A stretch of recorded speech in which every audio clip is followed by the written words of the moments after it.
नमस्कार दोस्तों, all TT तैयारी चैनल में आप सभी साथियों का फिर से एक बार स्वागत है। साथियों, आप सभी के लिए लगातार प्रयासरत हूँ। कहीं से भी कोई न्यूज प्राप्त होती है, खास करके शिक्षा विभाग से संबंधित, तो आप सभी को ऑल टीटी तैयारी चैनल के माध्यम से देने की पूरी कोशिश करता हूँ। आपसे विनम्र निवेदन है कि आप लोग वीडियो को ज़्यादा से ज़्यादा शेयर कीजिएगा और चैनल को सब्सक्राइब करके एकजुटता का परिचय जरूर दीजिएगा। सरकारी सेवकों को प्रतियोगिता परीक्षा में सम्मिलित होने के लिए अवसरों की सीमा के संबंध में यहाँ पर परीक्षा किया गया था। अब यहाँ पर देखिए, महाशय निर्देशानुसार कहना है कि प्रसंग वर्णित अभ्य आवेदन द्वारा सामान्य प्रशासन विभाग का संकल्प संख्या 22/218 दिनांक 12/12/2022 के तहत सरकारी सेवकों को प्रतियोगिता परीक्षा में सम्मिलित होने के लिए अवसरों की सीमा की गिनती के संदर्भ में परीक्षा की गई है कि उक्त गिनती आवेदन करने से मानी जाएगी अथवा वास्तविक रूप से परीक्षा में सम्मिलित होने से। दो प्रश्न यहाँ पर उठता है कि या तो जिस दिन आपने आवेदन किया उसी दिन से आपका गिनती शुरू हो जाएगा, या परीक्षा में जब आप सम्मिलित होंगे उस दिन से गिनती शुरू होगा। तो उल्लेखनीय है कि सामान्य प्रशासन विभाग के संकल्प संख्या 22/218 दिनांक 12/12/2022 द्वारा बिहार सरकार के सरकारी सेवकों को प्रतियोगिता परीक्षाओं में सम्मिलित होने के लिए अवसरों की सीमा के संबंध में निर्णय लिया गया है। उक्त संकल्प की कंडिका 7 क का प्रावधान निम्नवत है।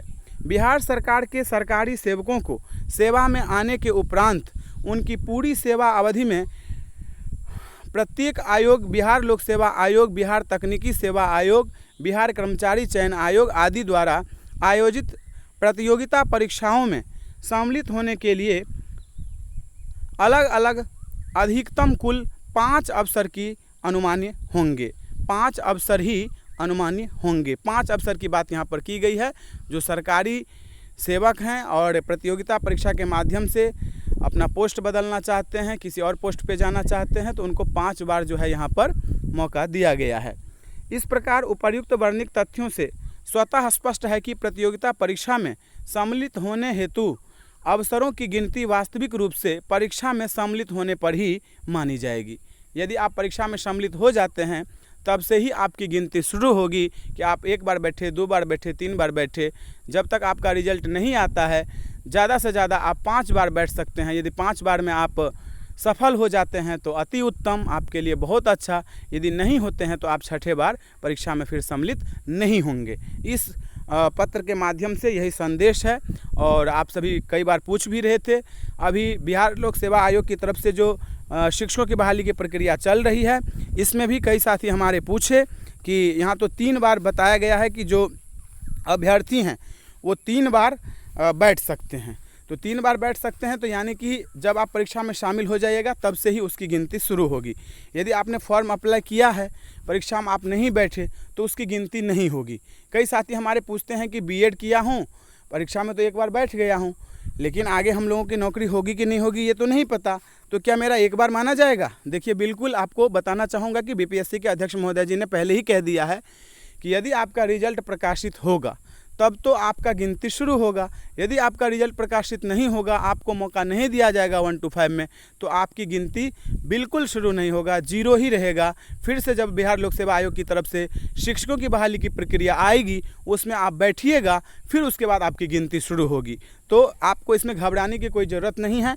यदि आपको यहाँ पर रिजल्ट दिया जाता है, आपको शामिल किया जाता है 1 to 5 में, तब तो आपकी गिनती शुरू हो जाएगी, और अन्यथा आपकी गिनती शुरू नहीं होगी। तो यहाँ पर 2 बातें निकल के आती है कि अब यहाँ पर नियोजित शिक्षक भी हमको पूछेंगे कि यहाँ तो बोला गया है 5 बार अवसर दिया जाएगा।